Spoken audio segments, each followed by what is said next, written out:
میں آئیں گے وہ یہ کہ یہ جو اکنامک سسٹم بنا ہے اس نے اس تہذیب نے خودکشی کرنی ہے، یہ انسٹیبل ہے، پاسبل نہیں ہے. جس طرح 1933 میں ان لوگوں نے، جس طرح ہم نے عرض کیا کہ پورا انہوں نے وہ امریکن قوم کا سونا لے لیا اور اس کی جگہ پہ ان کو ردی ڈالرز جاری کر دیے. That was the experiment, that was the time جب انہوں نے ایکسپیریمنٹ کر کے دیکھا کہ اگر ہم قوم کا سونا لیتے ہیں تو قوم مزاحمت کرتی ہے یا نہیں. اس وقت تک امریکن قوم اتنا ان کے قابو آ چکی تھی کہ کسی نے مزاحمت نہیں کی، لوگوں نے اپنا سونا لے جا کے ان کے حوالے کر دیا، رسیدیں لے لی. اگلے سال انہوں نے پھر مذاق کیا، 41% ڈی ویلیو کر کے اس پیپر کرنسی کو. دیکھیے پیپر کرنسی کا معاملہ یہ ہوتا ہے کہ اس کو ویلیو آپ اپنی مرضی سے دیتے ہیں. آج یہ کہتے ہیں کہ یہ $40 کا آؤنس ہوگا، کل کہتے ہیں $20 کا آؤنس ہوگا. کس قاعدے کے تحت، کس قانون؟ کوئی قانون نہیں ہے. یہ صرف ایک حکومت کی سختی، حکومت کی ایک طاقت اور ان یہودیوں کی پلاننگ ہے جس کے تحت یہ ڈیویلیو کرتے ہیں پیپر کرنسی کو. یہ سارے ایکسپیریمنٹس کر کے دیکھ رہے تھے سیکنڈ ورلڈ وار سے پہلے 1933 1934 میں. 1939 کا ہم نے ذکر کیا تھا کہ دوسری جنگ عظیم، وہ آبجیکٹیوز جو پہلی جنگ عظیم میں یہ پورے نہیں کر سکے تھے. دیکھیے پہلی جنگ عظیم میں جو آبجیکٹیو ان کے تھے، خلافت اسلامی کا انہوں نے تباہ کیا، پورے مڈل ایسٹ کو ری ڈرا کیا، پورے مڈل ایسٹ پہ انہوں نے نقشے نئے بنائے. جو آج مڈل ایسٹ کا نقشہ آپ دیکھ رہے ہیں یہ فرسٹ ورلڈ وار کے بعد بنایا گیا ہے. اس سے پہلے تو خلافت عثمانیہ تھی جو کہ آرمینیا سے لے کے ویسٹ افریقہ تک اور یورپ سے لے کے نیچے مدینہ تک اور یمن تک ایک ریاست ہوا کرتی تھی مسلمانوں کی. کم از کم جتنی اسلامی ریاستیں سو کالڈ آج آپ کو نظر آ رہی ہیں وہ ساری کی ساری خلافت عثمانیہ کو توڑ کر بنائی گئی ہیں پہلی جنگ عظیم کے بعد. ان کے نقشے چرچل نے امریکیوں اور فرانسیسیوں کے ساتھ مل کر ٹیشو پیپرز پہ ڈرا کیے تھے. اس طرح یہ نقشے بنے ہیں جو آپ کو آج مڈل ایسٹ کے نقشے نظر آ رہے ہیں. لٹرلی حیثیت ان ملکوں کی انہوں نے اس طرح یہ تھا، مسلمانوں کو چھوٹی چھوٹی قوموں میں توڑنا تھا.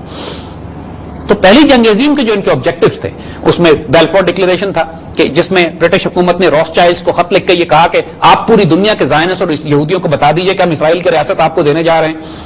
انہوں نے IRS اور فیڈرل ریزرو بنا کر جو 1913 میں بنایا اور اس کے چند ماہ کے بعد جنگ شروع ہوئی، پوری امریکن قوم کو مقروض کیا اس دور میں، کیونکہ امریکن حکومت نے ان سے قرض لے کے پہلی جنگ عظیم میں جو خرچے اپنے کیے وہ ان سے قرض لے کر کیے.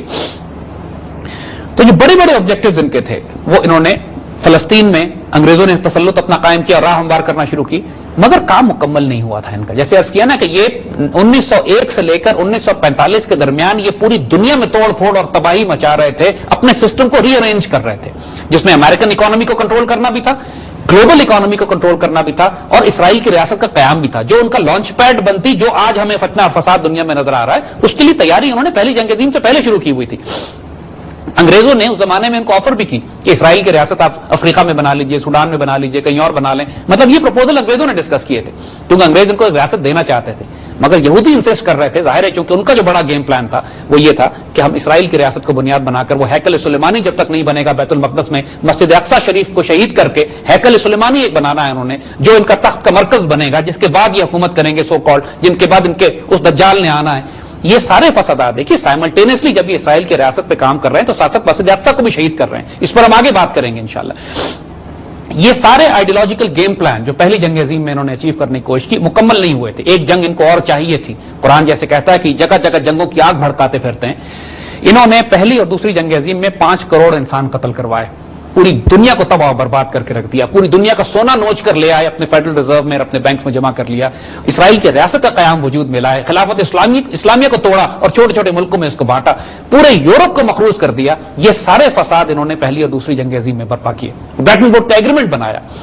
برٹن ووڈ ایگریمنٹ کی ایک بات دیکھیے جو نوٹ کرنے کی ہے کہ 1934 کے بعد جب انہوں نے دوبارہ ڈالر کو گولڈ سے جوڑا، یعنی انہوں نے یہ کہا کہ $35 کے اوپر 1 اونس سونا جو ہے وہ امریکن ڈالر اس سے کنیکٹڈ ہوگا.